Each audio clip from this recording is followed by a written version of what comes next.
নতুন সরকার তৈরি করতে হবে সংবিধান অনুযায়ী, নইলে জানেন সংবিধানে লেখা আছে রাষ্ট্রপতি শাসন। স্বাভাবিকভাবে এটাকে জেনারেল বাজেট ধরা যাবে না, এটা ভোট অন অ্যাকাউন্ট। প্রথমত এই সময়কালে যে কমিটমেন্টগুলো দেওয়া হয় এবং এই ভোট অন অ্যাকাউন্টটা 4 মাসের, এপ্রিল, মে, জুন, জুলাই, অর্থাৎ এমন সময় এখানে ইমপ্লিমেন্টেশনের পার্টটা বলা থাকে যেই সময় আদর্শ আচরণবিধি থাকে, তার ফলে কোনো tender, work order, inauguration, foundation stone laying এবং ইন্ডিভিজুয়াল বেনিফিশিয়ারির ক্ষেত্রে নাম্বার অফ বেনিফিশিয়ারি এবং অ্যামাউন্ট অফ বেনিফিট বৃদ্ধি করা যায় না। This is the law. Naturally এই বাজেটে এমন কিছু বিষয় বলা হয়েছে যেটা আগামী বিজেপি সরকারই বিবেচনা করবে। এই সরকারের বিবেচনা বা কার্যকর করার কোনো সুযোগ নেই। আশা কর্মীদের দীর্ঘ লড়াই, আইসিডিএস কর্মীদের লড়াই এবং অন্যান্য ক্যাজুয়াল, কন্ট্রাকচুয়াল, পার্ট টাইমাররা সম কাজে সম বেতন পান না এবং তাদের সংসার প্রতিপালনের জন্য ন্যূনতম যে আর্থিক সুরক্ষা রাজ্য সরকারের দেওয়া উচিত সেটা তারা দেন না। তাই আজকে লক্ষাধিক সিভিক ভলেন্টিয়ার, কয়েক হাজার আশাকর্মী, 80,000-এর কাছাকাছি, কয়েক হাজার অঙ্গনওয়াড়ি কর্মী, এদের ক্ষেত্রে 1,000 টাকা করে বৃদ্ধির যে কথা বলা হয়েছে সেটা এপ্রিল মাস থেকে কার্যকর করার কথা বলা হয়েছে, যেটা নির্বাচন বিধির সময় কার্যত অসম্ভব। এবং আমরা মনে করি 1,000 টাকা, যেখানে মোবাইলকে রিচার্জ করতে গেলে 349 টাকা লাগে, ভালো রান্নার তেল কিনতে গেলে 200 টাকার কাছাকাছি লাগে, 1 কুইন্টাল ভালো চাল বলবো না, চাল কিনতে গেলে ভাত খাওয়ার জন্য 3500 টাকা কুইন্টাল লাগে মিনিমাম। মাছ খাওয়া তো দূরের কথা, ডিম খাওয়া তো দূরের কথা, এগুলো তো অনেক দূরের কথা। তাই এইটা রাজ্য, আর যেটা বলছিলাম যে মহিলাদের লক্ষ্মীর ভাণ্ডার এবং তার সঙ্গে সঙ্গে আশাকর্মীদের 1,000 টাকা বাড়ানো এবং ডিএ বাড়লো 4%। 1 এপ্রিল থেকে বর্ধিত ডিএ কার্যকর। আজকেই 25% এখনই দিতে হবে ডিএ, এরকমটাই নির্দেশ সুপ্রিম কোর্টের। তারপরে 4% বাজেটে। সরাসরি চলে যাব প্রতিনিধি আবিরের কাছে। আবির,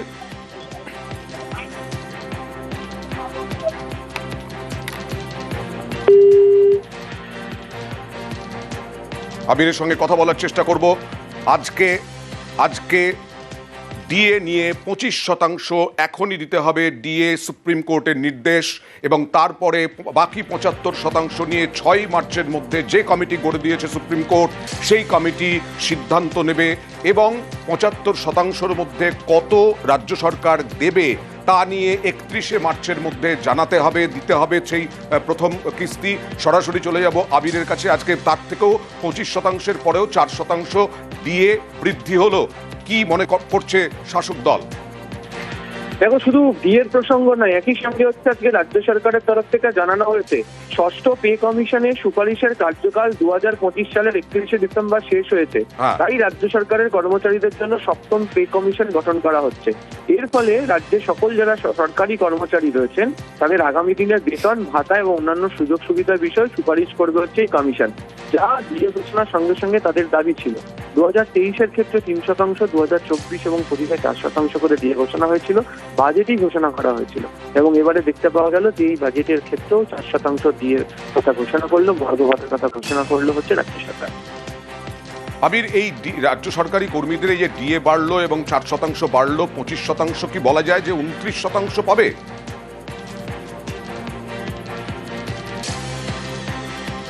আবির,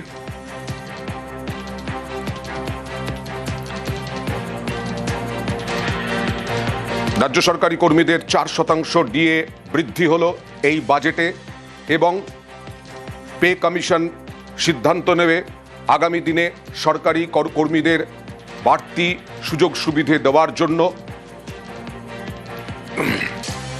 1 এপ্রিল থেকে বর্ধিত ডিএ কার্যকর। মমতা বন্দ্যোপাধ্যায়ও এরপরে, মুখ্যমন্ত্রীও এরপরে সাংবাদিকদের মুখোমুখি হবেন। আর এরই সঙ্গে আরও একটা যুবসাথী প্রকল্প চালু হলো, নয়া কর্মসূচি বাংলার যুবসাথী। 21 থেকে 40 বছরের বেকার যুবকদের জন্য ভাতা চালু হলো। কথা বলবো প্রতিনিধি সোমরাজের সঙ্গে। সোমরাজ, এটা তো একেবারে নতুন। একদমই, দেখো, নতুন কর্মসূচি রাজ্য সরকারের তরফে, যে কর্মসূচিতে রাজ্য সরকার মূলত বাংলার যুব সাথী নামে এই কর্মসূচি শুরু করেছে। 15ই আগস্ট থেকে এই কর্মসূচি শুরু করা হবে। এই কর্মসূচির নাম দেওয়া হয়েছে বাংলার যুবসাথী। মূলত কর্মসংস্থানের জন্যই এই কর্মসূচি শুরু করা হয়েছে। 21 থেকে 40 বছর বয়স পর্যন্ত যুবকরা যারা এই কর্মসূচির অধীনে আসবেন, যারা মাধ্যমিক পাশ করেছেন কিন্তু চাকরি পাননি, অর্থাৎ কর্মসংস্থানের আশায় রয়েছেন, চাকরি খুঁজছেন, তারা প্রতি মাসে 1500 টাকা করে পাবেন এই কর্মসূচির অধীনে। অবশ্যই রাজ্য সরকারের অন্যান্য যে সামাজিক সুরক্ষামূলক প্রকল্পগুলি রয়েছে তার সুবিধা পাচ্ছেন না, তেমন যুবক যুবতীরাই এই প্রকল্পের সুবিধা পাবেন। 15ই আগস্ট থেকে এই কর্মসূচি শুরু করা হবে, যার নাম দেওয়া হয়েছে বাংলার যুব সাথী। বিধানসভা ভোটের আগে যে কর্মসূচিকে কার্যত মাস্টার স্ট্রোক বলছে প্রশাসনিক মহল, তার কারণ বাংলার যুবক যুবতী যারা রয়েছেন, যারা বিভিন্ন সময় চাকরির খোঁজ করেন, বিশেষ করে বিভিন্ন জেলা থেকে কলকাতায় আসেন, কার্যত তাদের ক্ষেত্রে এই আর্থিক সহায়তা অনেকটাই কাজে লাগবে বলেই মনে করছে প্রশাসনিক মহল। এই 1500 টাকা করে যাদের দেওয়া হবে তাদের জন্য তাদের একটি পোর্টালের মাধ্যমে আবেদন করতে হবে। এই পোর্টালও রাজ্য সরকারের তরফে খুব শীঘ্রই শুরু করা হবে। এই একটি পোর্টালের মাধ্যমে তাদের আবেদন করবে এবং সেই আবেদন করার পরেই রাজ্য সরকারের তরফে প্রতি মাসে 1500 টাকা করে দেওয়া হবে এই কর্মসূচির অধীনে। 15ই আগস্ট থেকে এই কর্মসূচি শুরু করা হচ্ছে। 15ই আগস্ট থেকে এই কর্মসূচি শুরু করা হচ্ছে বাংলার যুবসাথী। এবং এই কর্মসূচির জন্য কি কি গাইডলাইন থাকবে তা পরবর্তী সময় রাজ্য সরকারের তরফে জানিয়ে দেওয়া হবে। ওকে, এবার ফিরে আসি লক্ষ্মীর ভান্ডারে। 2021 সালে লক্ষ্মীর ভান্ডার শুরু, আর সেখান থেকে কি ছিল, তারপরে 2024-এ হয়েছিল 1000 টাকা, ছিল 1000 টাকা, হলো 1500 টাকা, 500 টাকা বাড়লো লক্ষ্মীর ভান্ডারে। লক্ষ্মীর ভান্ডারে এসটি মহিলাদের জন্য 1200 টাকা ছিল, হলো 1700 টাকা, 500 টাকা বাড়লো এই এসটি মহিলাদের জন্য লক্ষ্মীর ভান্ডারে। প্রতি মাসে 1500 টাকা করে পাবেন, 1700 টাকা করে পাবেন তারা, আর সাধারণরা 1500 টাকা করে পাবেন লক্ষ্মীর ভান্ডারে। বিরাট একটা মহিলা ভোট, সেই ভোটই টার্গেট করে এসেছিল এর আগেও তৃণমূল কংগ্রেস। রাজনৈতিক বিশ্লেষকদের মতে এই লক্ষ্মীর ভান্ডারই তুরুপের তাস হয়েছিল তৃণমূলের। আশা কর্মীদের বেতন বাড়ল 1000 টাকা রাজ্য বাজেট 2026-এ। রাজ্য সরকারি কর্মীদের ডিএ বাড়ল 4%। রাজ্যে নয়া বেকার ভাতা, বাংলার যুবসাথী প্রকল্প। আর এই বাংলার যুবসাথী প্রকল্পে 21 থেকে 40 বছরের বেকার যুবকরা মাধ্যমিক পাশ করলে মাসে 1500 টাকা করে পাবেন। 21 থেকে 40 বছরের বেকার যুবকরা মাধ্যমিক পাশ করলে পাবেন 1500 টাকা করে। রাজ্য সরকারি কর্মীদের জন্য 7ম পে কমিশন, এবং শুধু ডিএই নয়, এই 7ম পে কমিশন আগামী দিনে রাজ্য সরকারি কর্মীদের আরও সুযোগ সুবিধে বৃদ্ধির ব্যাপারে সিদ্ধান্ত নেবে। প্যারা টিচারদের 1000 টাকা বেতন বাড়লো, পার্শ্ব শিক্ষকদের 1000 টাকা বেতন বাড়লো। কথা বলবো প্রতিনিধি সোমরাজের সঙ্গে। সোমরাজ, প্যারা টিচারদের জন্য অর্থাৎ পার্শ্ব শিক্ষকদের জন্য আরো বেশ কয়েকটি ঘোষণা করা হয়েছে এই বাজেটে। দেখো, একদমই প্যারা টিচার শুধু নয়, যারা এসএসকে এমএসকে রয়েছেন, যারা সম্প্রসারক রয়েছেন, যারা মুখ্য সম্প্রসারক রয়েছেন, যারা স্পেশাল এডুকেটর রয়েছেন এবং ম্যানেজমেন্ট স্টাফও যারা রয়েছেন, যারা অস্থায়ী হিসাবে কাজ করেন, তাদের প্রত্যেকের জন্য 1000 টাকা করে সাম্মানিক বৃদ্ধি করা হয়েছে এবং 1 এপ্রিল থেকে যা কার্যকর করা হবে। শুধু তাই নয়, কর্মরত অবস্থায় যদি তাদের মৃত্যু হয়, তাদের পরিবার 5 লক্ষ টাকা আর্থিক সহায়তা পাবেন। একই পাশাপাশি সিভিক ভলেন্টিয়ারদেরও বেতন বাড়ানো হয়েছে। এপ্রিল থেকে তাদের আরো 1000 টাকা বাড়ানো হবে। শুধু তাই নয়, কর্মরত অবস্থায় যদি তারা মারা যান, তাহলে তাদের পরিবার 3 লক্ষ টাকা আর্থিক সাহায্য পাবে। যেটা পেত সেটা এখন 5 লক্ষ টাকা করা হয়েছে। মূলত সিভিক ভলেন্টিয়ার থেকে পাশাপাশি প্যারা টিচার, পার্শ্ব শিক্ষক, শিক্ষা বন্ধু যারা রয়েছেন, সহায়ক সহায়িকা অর্থাৎ এসএসকে এমএসকে যারা রয়েছেন বিভিন্ন আইসিডিএস কেন্দ্রগুলিতে, তাদের সবারই বেতন 1,000 টাকা করে বাড়ানো হয়েছে। আজকে যে অন্তর্বর্তীকালীন বাজেট পেশ করা হয়েছে রাজ্য সরকারের তরফে, সেখানে এই সাম্মানিক বাড়ানোর প্রস্তাব রাখা হয়েছে।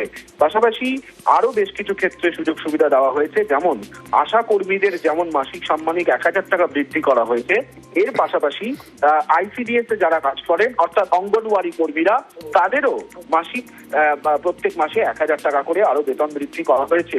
আইসিডিএস এবং আশাকর্মী উভয় ক্ষেত্রেই এই 1,000 টাকা মাসিক সাম্মানিক 1,000 টাকা করে বাড়ানো হয়েছে, এমনটাই আজ বাজেটে অন্তর্বর্তীকালীন বাজেটে জানানো হয়েছে। পাশাপাশি আশা কর্মী এবং অঙ্গনওয়াড়ি কর্মী, আশা কর্মীদের যেমন অন্যান্য সরকারি মহিলা কর্মীরা মাতৃত্বকালীন ছুটি 180 দিন দিয়ে থাকেন, আশা কর্মীদের ক্ষেত্রেও সেটা করা হয়েছে। পাশাপাশি আশা কর্মীদের কাজ করাকালীন যদি কেউ মারা যান, তাহলে তাদের পরিবারকে 5 লক্ষ টাকা আর্থিক সাহায্য দেওয়া হবে, তেমনটাই আজ বাজেটে জানানো হয়েছে। অন্তর্বর্তীকালীন বাজেটে মুখ্যমন্ত্রী মমতা বন্দ্যোপাধ্যায় সাংবাদিক সম্মেলন শুরু করছে আজকের এই অন্তর্বর্তীকালীন বাজেট নিয়ে।